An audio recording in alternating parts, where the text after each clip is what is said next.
नमस्कार, मैं doctor JP Dubey. आज गार्जियन नेट क्लासेस के बायोलॉजी सेक्शन के जो क्लासेस होती हैं वो फिर हम वीडियो लेक्चर के रूप में स्टार्ट कर रहे हैं उसे।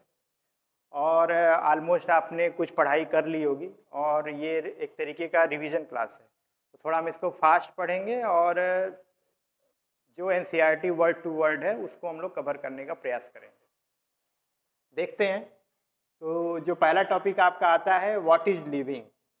तो लिविंग के लिए कुछ कैरेक्टर जो आप समझते हैं वो हमें पहले पता होना चाहिए कि किसको हम लोग लिविंग बोलते हैं, मतलब जीवित कौन है, तो उसका कैरेक्टर क्या होता है। सबसे पहले unique character of a living organism, पहला क्या होता है, ग्रोथ। दूसरा होता है रिप्रोडक्शन। तीसरा मेटाबॉलिज्म एंड सेलुलर ऑर्गेनाइजेशन। तो मेटाबॉलिज्म मतलब कोई एक्शन रिएक्शन उसके अंदर होता रहता है, केमिकल रिएक्शन उनको बोलते हैं। सेलुलर ऑर्गेनाइजेशन का मतलब ये होता है किसी में न्यूक्लियस है, कोई न्यूक्लियस भी है, जैसे आरबीसी वगैरह क्या होती है, एन्यूक्लिएटेड होती है, और बाकी न्यूक्लियस होना चाहिए, साइटोप्लाज्म होना चाहिए, कुछ सेल ऑर्गेनेली होती हैं। तो वैसे माइटोकॉन्ड्रिया है, राइबोसोम्स हैं, इस तरह के जो कंटेंट होते हैं वो सेल ऑर्गेनेली भी उसके अंदर होना चाहिए। चौथे नंबर पे आता है कॉन्शियसनेस, यानी कि जो भी अगर कोई व्यक्ति या कोई एंटिटी अगर जीवित है, अब जीवित उसको बोल रहे हैं, तो उसमें कहीं ना कहीं कॉन्शियसनेस मतलब अपने इन्वायरमेंट के प्रति उसके अंदर कुछ ना कुछ एक्शन रिएक्शन होना चाहिए। तो ये चार कैरेक्टर के साथ हम क्या समझते हैं कि लिविंग ऑर्गेनिज्म या लिविंग किसी को हम कैरेक्टर बोल सकते हैं। इसमें भी कुछ क्या होता है, कुछ डिफिनिट कैरेक्टर होते हैं, कुछ इनडिफिनिट कैरेक्टर हैं, उसी पे टॉपिक है, हम उसको अभी आगे कवर कर रहे हैं।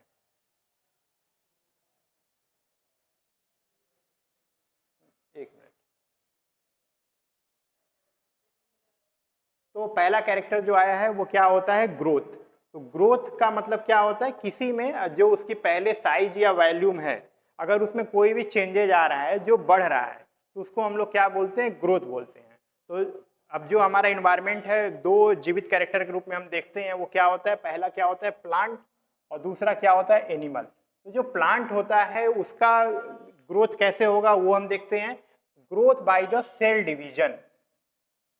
सेल डिवीजन सबसे बड़ा कैरेक्टरिस्टिक होता है ग्रोथ के लिए। अगर किसी में अगर मात्रा बढ़ रही है, वॉल्यूम बढ़ रहा है या उसका नंबर बढ़ रहा है, तो कहीं ना कहीं उसमें सेल डिवीजन हो रहा है। सेल डिवीजन दो तरह का होता है, एक मियोसिस और एक माइटोसिस। तो उसको हम लोग आगे देखेंगे। अभी हम देखते हैं कि जो ग्रोथ होती है वो सेल डिवीजन के थ्रू प्लांट्स में क्या होता है, through out their life span.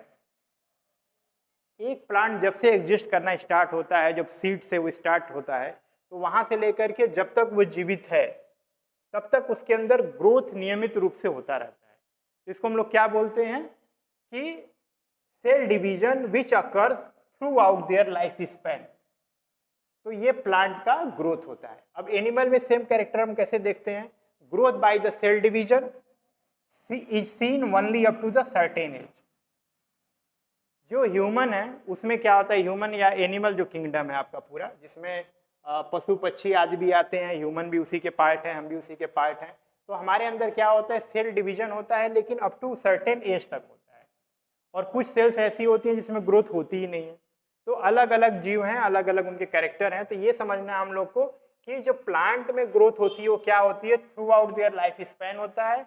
और जो एनिमल किंगडम होता है उसमें जो ग्रोथ होती है वो अप टू एक सर्टेन एज तक होती है। ये डिफरेंस हम समझ के चलेंगे। फिर आगे देखते हैं, cell division occurs in certain tissue to replace the lost cell. तो अगर सेल डिवीजन होती भी है तो किस तरह की सेल डिवीजन होती है, अगर कोई मान लीजिए टूट फूट हो गया तो उसको रिप्लेस करने के लिए सेल डिवीजन होती है, माइटोसिस वगैरह होगा, जिसके द्वारा क्या हो जाएगा, वो पहली वाली जो सेल जो लॉस हुई है, जैसे हमारे शरीर में कहीं ट्रामा हो जाता है, स्किन रप्चर हो गया, तो क्या होता है, स्किन का रिपेयर होता है, तो कहीं ना कहीं क्या होता है, वो माइटोसिस के थ्रू होने वाली एक प्रक्रिया है और वो सेल जो है रिप्लेस कर दी जाती है नए सेल के द्वारा। और वैसे भी एक एपोप्टोसिस का एपोप्टोसिस शब्द आता है जिसको हम लोग बोलते हैं प्रोग्राम सेल डेज। तो हर सेल के साथ क्या है, एक प्रोग्राम सेल डेज जुड़ा होता है, जैसे आरबीसी 120 डेज तक रहता है। तो ये क्या है, उसका लाइफ स्पैन है। तो एक सर्टेन समय तक ही ग्रोथ होता है, उसके बाद इसमें स्टॉप हो जाता है। अब आगे देखते हैं, in majority of the higher animal, higher animal मतलब कॉम्प्लेक्स एनिमल जो है, and plant grow and reproduction, growth reproduction are mutually exclusively event. मतलब ये आराम से चलने वाली प्रक्रिया है और ये लगातार चलती है। जो बड़े प्लांट्स हैं और ये और एनिमल, हायर एनिमल जो है। नॉन लिविंग में क्या है, non living object also grow up by slow, also grow up by accumulation of the material on their surface. तो क्या जो नॉन लिविंग या फिर ये मटेरियल उनमें ग्रोथ नहीं होता है, तो उनमें भी ग्रोथ दिखाई देता है। जैसे मान लीजिए कोई माउंटेन है, जैसे एवरेस्ट की हाइट को हम लोग बताते हैं कि प्रतिवर्ष बढ़ते ही जा रहा, बढ़ते ही जा रहा, तो हो क्या रहा वहाँ पे क्या हो रहा है कि कुछ अपना आकर के केमिकल वगैरह, सैंड वगैरह, उसमें क्या है, उसके सरफेस पे एक्युमुलेट हो रहा है, तो धीरे धीरे उसकी ग्रोथ हो रही है। तो mountain boulder and sand mount ठीक growth, therefore growth cannot be taken as a defining property of the organism। तो अगर ये भी ग्रो कर रहे थे और ये माउंटेन भी ग्रो कर रहा है और सैंड अगर माउल्ड वगैरह हैं वो अगर ग्रो कर रहे हैं, तो ऐसे में क्या होगा कि हम ग्रोथ को एक डेफिनेट कैरेक्टर नहीं ले सकते कि जिसमें ग्रोथ होता है वह क्या है, लिविंग। ठीक, in living organism the growth is an internal. ये याद रखिएगा, जो लिविंग ऑर्गेनिज्म है, ये मेजर अंतर एक बता रहा है कि लिविंग ऑर्गेनिज्म होगा तो उसमें ग्रोथ क्या होगी, इंटरनल होगा, और अगर नॉन लिविंग कोई थिंग्स है तो उसका growth should be external. External means मतलब कोई माउंटेन है, उसके ऊपर एक लेयर जमती जा रही है, तो ये जो ग्रोथ है ये एक्सटर्नल है। इंटरनल से ग्रो नहीं हो रहा है कि सेल आपस में डिवाइड करके वो माइटोसिस या म्यूसिस के थ्रू जो भी करके अपना ग्रोथ आगे हो रहा है, ऐसा नहीं है। ये क्या है, सरफेस पे कुछ एक्युमुलेशन हो रहा है, उसको आप सेंटीमीटर या इंच में नाप लेते हैं या एमएम में नाप लेंगे, तो वो ग्रोथ को डिफाइन नहीं करता। इसलिए ये कैरेक्टर जो होता है वह क्या होता है, डिफिनिट नहीं होता है। सेकेंड आते हैं हम लोग रिप्रोडक्शन। रिप्रोडक्शन भी एक ऐसा कॉन्सेप्ट है कि आप ये देखिए, यूनिसेल्यूलर ऑर्गेनिज्म सच है जैसे बैक्टीरिया, यूनिसेल्यूलर एल्गी और amoeba, reproduction is synonyms with the growth that increase in the number of the cell.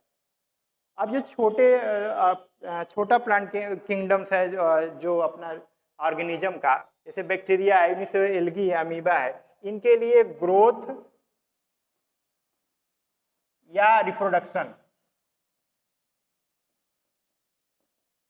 ये दोनों एक ही है। क्यों? क्योंकि ग्रोथ करना है तो भी उनको उनके डिवाइड हो जाना है, और रिप्रोडक्शन करना है तो भी डिवाइड, यानी नंबर ऑफ सेल इनका इंक्रीज कर गया तो वही इनका ग्रोथ कहलाता है, वही या फिर इनका रिप्रोडक्शन कहलाएगा। तो ये याद रखिएगा कि रिप्रोडक्शन और ग्रोथ इनके लिए सिनोनिम्स एक जैसी बात हो जाती है। इसलिए हम क्या करते हैं, अच्छा कुछ एग्जाम्पल देख लीजिए इसमें। मोड्स ऑफ रिप्रोडक्शन क्या है, ट्रू रीजनरेशन जिसमें दिखाई देता है वो क्या होता है, प्लानेरिया होता है, इसमें ऐसा एक जीव होता है, इसको आप जितने टुकड़े करेंगे उतने सब में ग्रो हो जाएगा, तो ट्रू रीजनरेशन इसको बोलते हैं। ठीक, तो इसको भी अभी आप ग्रोथ के रूप में ले सकते हैं। तो ऐसे में क्या होगा कि ये ग्रोथ जो है रिप्रोडक्शन से का सिनोनिम्स हो जाता है, मैच कर जाता है, तो दोनों बातों में कोई अंतर ही नहीं रह पाता। फिर आता है एसेक्सुअल स्पोर, इसमें एग्जाम्पल आप याद रखिएगा। फंजाई में क्या होता है, एसेक्सुअल स्पोर से भी ग्रोथ वो अपना रिप्रोडक्शन करते हैं। बडिंग यीस्ट और हाइड्रा में क्या होता है, बडिंग होती है। ठीक, तो नीचे ग्रोथ होने लगा, फिर उससे अलग होकर के वो नया बन जाता है। ठीक, चौथे नंबर पे आता है फ्रेगमेंटेशन। फ्रेगमेंटेशन में फंजाई एग्जांपल है, फिलामेंटस एल्गी है, प्रोटोनीमा ऑफ मॉसेस है। तो मेन तो इसमें एग्जांपल है। ये ऐसे मोड ऑफ रिप्रोडक्शन है जो कि आप इसको ग्रोथ भी कह सकते हैं, इसको रिप्रोडक्शन भी कह सकते हैं। इनको रीजनरेशन का जो पावर है उसी के द्वारा ये अपना रिप्रोडक्शन कर लेते हैं। ठीक, तो ये याद रखिएगा। नेक्स्ट चलते हैं। नेक्स्ट में आता है आपका मेटाबॉलिज्म एंड सेल्यूलर ऑर्गेनाइजेशन। तो ये डेफिनिट में आ जाता है। क्यों? क्योंकि ये सब जगह नहीं मिलेगा। क्या आता है, the sum total of the chemical reaction जो भी occurring in our body is called as metabolism.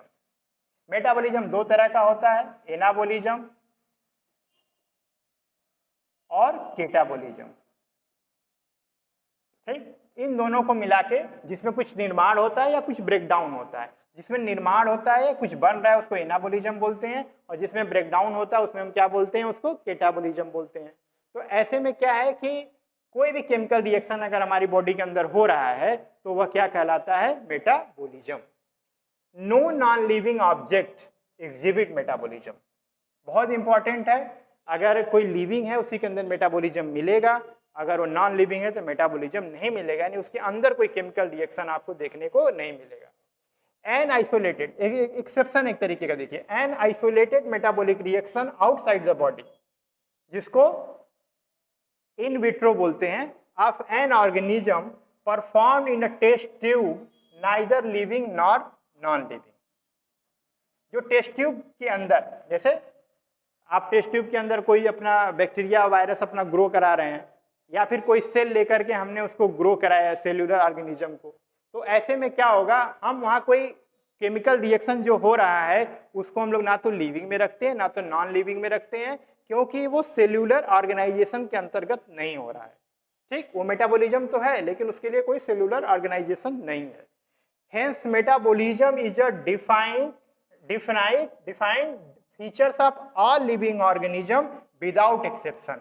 इसलिए अगर कहीं भी मेटाबॉलिज्म अगर आपको मिल रहा है तो वो एक ऐसा डिफाइनिंग कैरेक्टर है लिविंग का। ठीक, isolated metabolic reaction in vitro जो आप किसी टेस्ट ट्यूब में करा रहे हैं are not living things but surely a living reaction. एक टर्म याद रखिएगा, वो जो रिएक्शन आपको देखने को मिल रहा है वह क्या है, लिविंग रिएक्शन। ठीक, मेटाबॉलिज्म नहीं है। Hence cellular organisation of the body is the defining feature of the life form. तो एक कैरेक्टर आपका ये है, दूसरा ये है। ठीक, ग्रोथ को हम इसलिए, जैसे रिप्रोडक्शन को भी हम लिविंग का कैरेक्टर इसलिए नहीं मान सकते क्योंकि बहुत सारे जैसे ह्यूमन में ही कपल्स हैं उनके बच्चे नहीं हैं, या फिर एक कोई व्यक्ति है जो बच्चे पैदा करने में क्या है वो कंफर्म नहीं है, जैसे उसके अंदर कैपेसिटी नहीं है। ठीक, इनफर्टिलिटी उसके अंदर है, तो ऐसे में क्या नॉन लिविंग तो हो नहीं जाएगा, वो तो लिविंग ही होगा क्योंकि उसके अंदर मेटाबॉलिज्म है। तो ये कैरेक्टर जो है, इसलिए हम लोग ग्रोथ और रिप्रोडक्शन को डिफरेंट कैरेक्टर ना मान करके हम मेटाबॉलिज्म और सेलुलर ऑर्गेनाइजेशन को, इस चीज को हम मानते हैं कि ये डिफरेंट कैरेक्टर है। ठीक है, आगे चलते हैं। आगे आता है कॉन्शियसनेस। ये भी बहुत इंपॉर्टेंट है। आप किसी इन्वायरमेंट में रह रहे हैं तो उसके प्रति अवेयर हैं कि नहीं। कोई ईंट पत्थर या फिर ऐसी कोई चीजें क्या होती अपने इन्वायरमेंटल चेंजेस के प्रति उतने सेंसिटिव नहीं है जितना आप और हम हैं, या फिर छोटे छोटे कोई जानवर होंगे या फिर प्लांट्स वगैरह भी हैं उसमें आते हैं। The living organism have the ability to sense their surrounding. कोई भी लिविंग ऑर्गेनिज्म होगा तो उसका एबिलिटी क्या होती है, एबिलिटी टू सेंस, यानी संवेदन होता है, संवेदना होती है उनके अंदर सराउंडिंग के प्रति।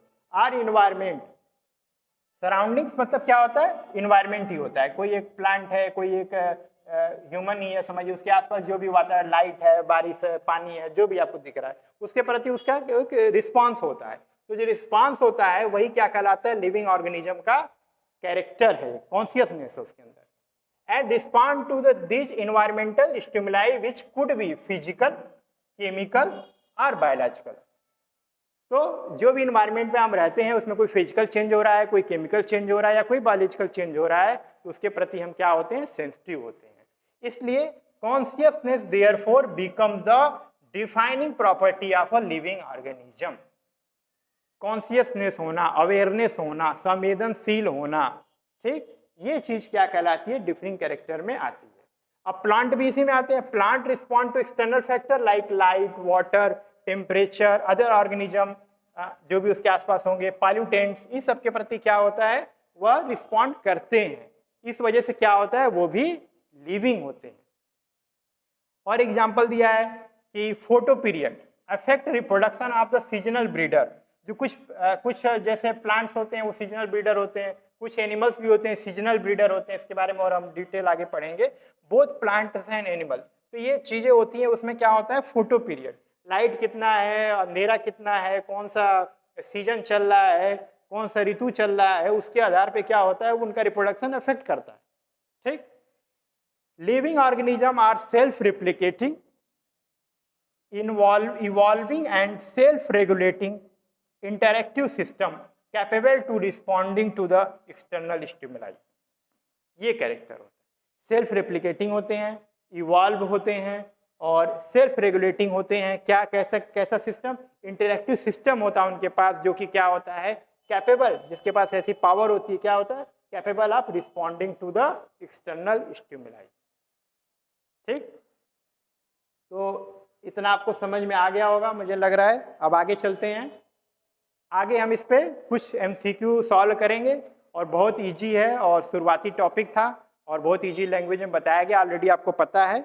हम इसको 1 बाय 1 सॉल्व करने का कोशिश करते हैं। ठीक, देखते हैं पहला क्या है, which of the following is the defining property of the organism. Organism means क्या है, लिविंग ऑर्गेनिज्म। तो क्या आप उसमें प्रॉपर्टी क्या हो सकता है, reproduction, growth, consciousness, self consciousness. तो अभी आपसे चर्चा हो रही थी क्या होता है, सबसे पहले क्या होता है लिविंग ऑर्गेनिज्म में रिप्रोडक्शन और ग्रोथ और को हम उतना कैरेक्टरिस्टिक नहीं मानते हैं जितना हम किसको मानते हैं, कॉन्शियसनेस को। इसका सही आंसर क्या होगा, कॉन्शियसनेस। ठीक है, सेकंड क्वेश्चन पे जाते हैं, which of the following do not reproduce, कौन रिप्रोड्यूस नहीं करता है। तो पहला ऑप्शन है आपका फाइटोप्लैंक्टन, क्वीन बी है, म्यूल्स हैं और माइकोप्लाज्मा है। तो इतना आपको पता है, ये क्वीन बी भी है, वो भी रिप्रोड्यूस कर सकती हैं, फाइटोप्लैंक्टन भी कर सकते हैं, माइकोप्लाज्मा भी कर सकता है। म्यूल जिसको आप खच्चर वगैरह बोलते हैं, वो क्या होता है, वो इनफर्टाइल होते हैं और वह रिप्रोड्यूस नहीं कर सकते। ठीक, नेक्स्ट चलते हैं, isolated metabolic reaction outside the body perform in the test tube is. Test tube में एक हमने रिएक्शन कराया, मेटाबॉलिक एक रिएक्शन कराया, तो वो क्या कहलाएगा, living, non living, neither living, nor non living, both हैं 1 और 2। ठीक, इसका आंसर क्या आएगा आपका, क्योंकि हम उसे लिविंग में भी नहीं मानते, नॉन लिविंग में भी नहीं मानते हैं, उसको हम लोग एक केमिकल रिएक्शन के रूप में ही लेते हैं। इसका आंसर है आपका neither living nor non living. ठीक है, फोर्थ पे आते हैं, which of the following reproduce by fragments. तो जो मैं पढ़ाया उसमें आप स्क्रीनशॉट ले लीजिएगा, वहां से एग्जाम्पल केवल याद रखिएगा। देखिए, फंजाई है, फिलामेंटस एल्गी है, प्रोटेनिमा ऑफ मॉसेस है, ऑल ऑफ द अबव है। तो आपका इसमें आंसर तीनों होगा, आप देखिए। ठीक है, तीनों आंसर इसके हैं, याद रखिएगा। फंजाई और फिलामेंटस एल्गी जो होता है वह, और प्रोटेनिमा ऑफ मॉसेस होता है, इसका एक टुकड़ा भी होगा तो वो ग्रो कर जाता है, फ्रेगमेंट के थ्रू ये ग्रो करते हैं। फिफ्थ क्वेश्चन पे आते हैं, the twin characteristics of the growth, बहुत इंपॉर्टेंट है। इंक्रीज इन हाइट, हाइट में बढ़ रहा है और मास में बढ़ रहा है, तो क्या वो ग्रोथ का कैरेक्टरिस्टिक है। Increase in the molecular weight and increase in the masses, increase in size and decrease in masses, size में बढ़ रहा है लेकिन वेट कम हो रहा है। Increase in number of individual and increase in masses. ठीक, तो दो कैरेक्टर जो इंपॉर्टेंट बताए जाते हैं, उसका आंसर आपका डी वाला आएगा, increase in number of the individual, यानी अगर नंबर में बढ़ोतरी हो रही है, और नंबर ऑफ मास में इंक्रीज इन मास हो रहा है, मास में इंक्रीजमेंट दिखाई दे रहा है, तो वो क्या कहलाएगा आपका, ये कैरेक्टरिस्टिक फीचर है आपका ग्रोथ का। ठीक है, फिर आगे देखते हैं, a living organism is unexceptionally differentiated from a non living in structure on the basis of. एक लिविंग और नॉन लिविंग को, जो पहले कैरेक्टर हमने कुछ पढ़ा था उसमें दो कैरेक्टर हमने डिस्कार्ड कर दिया था, अब हम देखते हैं कि किस कैरेक्टर पे हम क्या बोलते हैं कि वो डिफरेंशिएट करता है लिविंग नॉन लिविंग से। Reproduction, growth and the movement, ability to make sound, responsiveness. Reproduction को हम इसलिए नहीं मान रहे थे क्योंकि वो कहीं ना कहीं आपको ग्रोथ और रिप्रोडक्शन कंसाइड हो जा रहा था, कोई मतलब नहीं निकल के आ रहा था। ग्रोथ एंड मूवमेंट अगर किसी चीज में है, जैसे मान लीजिए वही माउंटेन में ग्रोथ होती जा रही है, धीरे धीरे बढ़ रहा, तो वो लिविंग नहीं होता है तब पर भी। मूवमेंट में भी है, जैसे हम बोलते हैं कि हिमालय इधर से उधर जा रहा है, या फिर कोई चीज हवा से एक साइड से दूसरे साइड चली गई, तो ऐसा उसमें मूवमेंट आ गया, तो इसका मतलब ये नहीं है कि वह लिविंग में आ गया। एबिलिटी टू मेक साउंड, अगर किसी साउंड आ रहा है, आवाज आ रहा है, तो ऐसा नहीं वो लिविंग हो गया। ठीक, एक रिस्पॉन्सिवनेस जो कैरेक्टर है वो इंपॉर्टेंट है, वो याद रखिएगा, this is the correct answer, responsiveness. Seventh आता है question, select a non living object showing growth. ऐसा कोई नॉन लिविंग जो ग्रोथ को शो कर रहा हो, तो ऑलरेडी बहुत चर्चा हो चुकी है, माउंटेन है, बोल्डर है, सैंड माउंड है, all of the above. Answer क्या होगा, ऑल होगा, ये आपको पहले ही समझ में आ गया है। आगे चलते हैं, how many of this the following properties are defining characteristics of the living organism. तो हमें पहले ही पता है ग्रोथ और रिप्रोडक्शन को हमने क्या किया, डिस्कार्ड किया है, क्योंकि ऑलरेडी ये ग्रोथ का, ये लिविंग का कैरेक्टर नहीं है। Metabolism is one of the cellular organisation, essential है, कॉन्शियसनेस इसेंशियल है, तो 1, 2 एंड 3 आंसर क्या है? ये 3 कैरेक्टर जो है इसमें वह क्या है? लिविंग ऑर्गेनिज्म का आपका कैरेक्टर बताता है। ठीक है, इजी है। आगे चलें। Which of the following do not reproduce? Mules नहीं करते हैं, रिप्रोड्यूस नहीं कर सकते। वर्कर भी, वो उसमें क्वीन भी तो करती है, वर्कर भी रिप्रोडक्शन नहीं सो करती। इनफर्टाइल ह्यूमन कपल्स हैं, वो भी क्या है? रिप्रोडक्शन नहीं कर सकते हैं। तो आंसर क्या होगा? All of the above. ठीक, इजी है। लास्ट है, in which organism reproduction can be considered as a synonyms with growth? जिनका ग्रोथ और रिप्रोडक्शन दोनों एक ही है, क्या होगा? Amoeba, bacteria, unicellular algae, all of the above. बहुत इजी है, आंसर बिल्कुल सही सोच रहे हैं आप, क्या है? डी। ठीक है, तो ये आपका बहुत इजी वे में आपको समझा दिया गया है। इसको एक बार रिवाइज कर लीजिएगा। और गार्जियन नर्सिंग क्लासेस की रेगुलर क्लासेस इस तरह से आती रहेंगी। आप इसको लाइक करिएगा, सब्सक्राइब करिएगा। और ऑनलाइन ऑफलाइन दोनों हम लोग उपलब्ध हैं। Thank you.